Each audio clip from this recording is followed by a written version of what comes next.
ရေရချေုံနဲ့စီးပွားဖြစ်ရင်ဘေးရင်ဆရာငမွဲမရှိဘူးမှန်လားပါဗျာရှင်းလားရှင်းပါတယ်ဗျာသဘောပေါက်သလားဟုတ်ပါတယ်ဗျာရေရလေးချေုံဓာတ်ရိုက်တတ်စင်လုံယုံနဲ့ကျမ်းမာရေးကောင်းလာမယ်ဆိုဆရာဝန်တွေဖယ်လိုက်တော့မှန်လားပါဗျာလက်တွေ့ကအသေးချာဆုံးမှန်လားပါအဲ့တော့အားစဉ်မြေးဆက်လက်ဆင့်ကမ်းနိုင်အောင်ကြိုးစားပါဘုရားဆိုတာဘာလဲဘုရားသာသနာဆိုတာဘာလဲသာသနာဘယ်ပေါ်မှာအခြေတည်တယ်လဲဘုရားရှင်ဟာဘယ်လိုပုဂ္ဂိုလ်မျိုးလဲဒါသိအောင်လုပ်ပါမှန်လားပါဗျာရှင်းသလားရှင်းနေပါလေဗျာဟုတ်ခရစ်ယာန်မဟာမေဒင်လို့တို့ကကယ်တင်ရှင်ဝါဒကိုလက်ကင်ထားတဲ့လူတွေလားမဟုတ်ရပါဘူးဗျာကယ်တင်ရှင်မျောနေတဲ့ပုဂ္ဂိုလ်တွေလားမဟုတ်ရပါဘူးဗျာဘုရားတကဘုရားတဲ့တော့တို့ဘုရားအညံ့ဆုံးပဲဒါပေမဲ့အညံ့ဆုံးဘုရားကိုပဲတို့ကအမြတ်နှိုးဆုံးပဲမှန်လားပါဗျာရှင်းသလားရှင်းပါတယ်ဗျာဟုတ်ဆိုတခြားသောဘုရားတွေကကယ်မယ်ယူမယ်တစားစားနဲ့ဂရန်တီတွေပေးနေပဲတို့ဘုရားကကိုယ့်အကိုလုံးကြမှန်လားပါဗျာလက်တွေ့ရော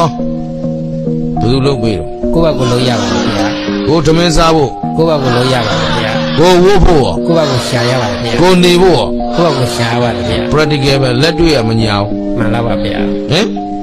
ဘိုးဘိုးအောင်ဘုံမင်းကောင်ကပေးတာမပေးပါဘူးဗျာဘေးရင်ဆရာရောမပေးပါဘူးဗျာ